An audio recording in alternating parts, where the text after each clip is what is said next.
Assalamualaikum warahmatullahi wabarakatuh. Perkenalkan, kami dari kelompok 6 beranggotakan saya Naila Heranisa sebagai moderator. Selanjutnya ada rekan saya Agni Pratista Andini. Selanjutnya juga ada Muhammad Alvin Maulana. Kami di sini akan menjelaskan materi tentang pengukuran kinerja portofolio investasi menggunakan SHARE ratio, Taylor ratio, Jensen alpha, dan model Taylor Majui. Baik, materi pertama yang akan dijelaskan oleh saya sendiri. Di sini ada konsep return and risiko. Yang pertama yaitu konsep return. Return yaitu tingkat keuntungan yang diperoleh investor dari investasi dalam periode tertentu. Nah, dapat berupa seperti capital gain, dividen, atau bunga. Nah, di sini juga ada konsep risiko. Kemungkinan penyimpangan antara return yang diharapkan dengan return yang sesungguhnya diterima.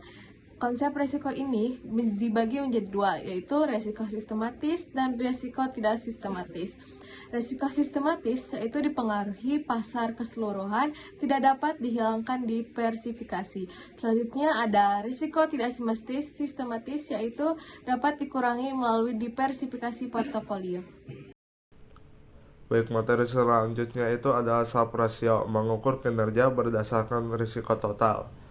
Jadi yang dimaksud dengan Sharpe ratio ini tuh membandingkan tentang excess return terhadap total risiko atau standar depresiasi. Nah, cara menghitungnya itu ada rumus sebagai berikut.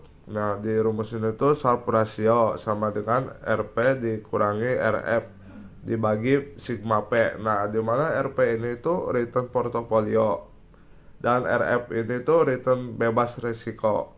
Dan untuk sigma P ini tuh standar deviasi portofolio. Nah, selanjutnya itu tentang contoh perhitungannya itu. Misalnya itu RP-nya ada 15% dan RF-nya itu 5%.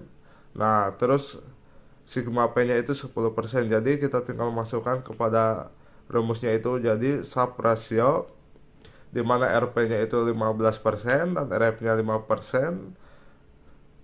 Terus dibagi dengan sigma P. Sigma P-nya itu sebesar 10%. Jadi 5% dibagi 10%. Nah, hasilnya itu 1,0.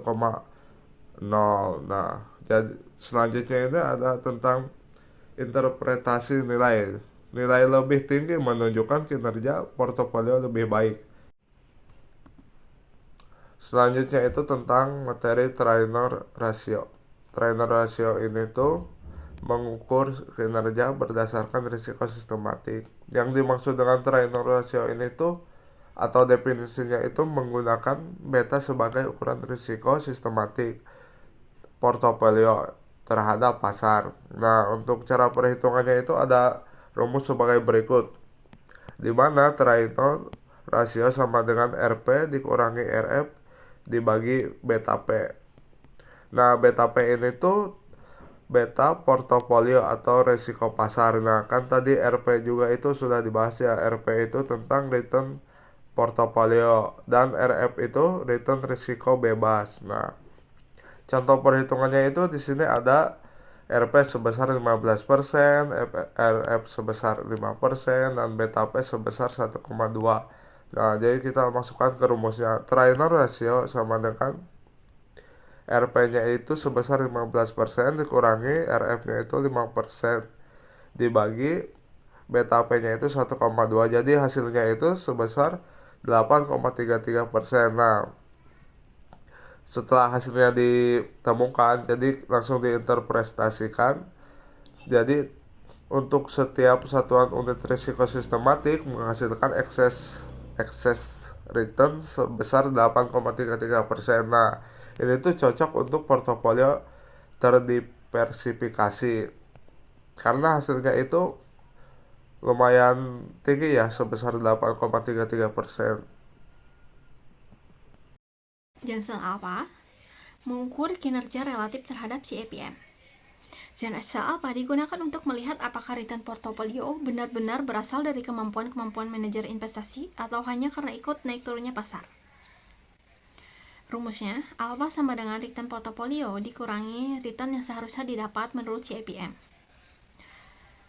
Ketika nilai alpha positif, artinya portofolio mampu mengalahkan return pasar yang sudah disesuaikan dengan risikonya. Ini menunjukkan adanya nilai tambah dari pengelolaan portofolio. Contoh perhitungan, return portofolio 15%, return pasar 12%, tingkat bebas risiko 5%, dan beta portofolio 1,2. Alpha 15% dikurangi 5% ditambah 1,2 dalam kurung 12% dikurangi 5% sama dengan 1,6. Model Traynor-Majui, market timing dan stock selection. Tujuannya untuk mengukur kinerja dengan membandingkan excess return terhadap resiko sistematis beta. Rumusnya, return portofolio dikurangi tingkat bebas risiko sama dengan alpha ditambah beta dalam kurung return pasar dikurangi tingkat bebas risiko ditambah gamma dalam kurung return pasar dikurangi tingkat bebas risiko akar kuadrat ditambah epsilon. Interpretasi koefisien, alpha kemampuan stock selection, beta sensitivitas terhadap pasar, dan gamma kemampuan market timing. Market timing, nilai gamma mencerminkan keberhasilan manajer dalam menghadapi pergerakan pasar melalui penyesuaian tingkat risiko. Contoh data dan perhitungan. Untuk data, return portofolio 12%, return pasar 10%, tingkat bebas risiko 4%, standar deviasi portofolio 8%, dan beta portofolio 1,2. Perhitungan yang pertama, Sharpe ratio 12% dikurangi 4% per 8% sama dengan 1 imbal hasil sebanding risiko total. Selanjutnya, Traynor ratio 12% dikurangi 4% dibagi 1,2 sama dengan 6,67%. Setiap unit risiko sistematik hasilkan 6,67% return. Selanjutnya, Janssen alpha 12% dikurangi 4% ditambah 1,2 kurung buka 10% dikurangi 4% kurung tutup sama dengan 0,8%. Kinerja portofolio lebih baik dari CAPM. Maka gamma Y positif menunjukkan kemampuan market timing yang baik. Yang terakhir yaitu kesimpulan. Berdasarkan pembahasan yang telah dilakukan, dapat disimpulkan bahwa Sharpe ratio, Taylor ratio, Jensen alpha, dan model Traynor-Majui merupakan metode pengukuran kinerja portofolio investasi yang sangat penting.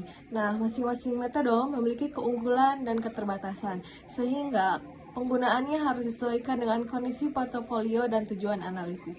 Baik, sekian materi dari kelompok kami. Kurang lebihnya mohon maaf. Wabillahi taufiq wal hidayah. Wassalamualaikum warahmatullahi wabarakatuh.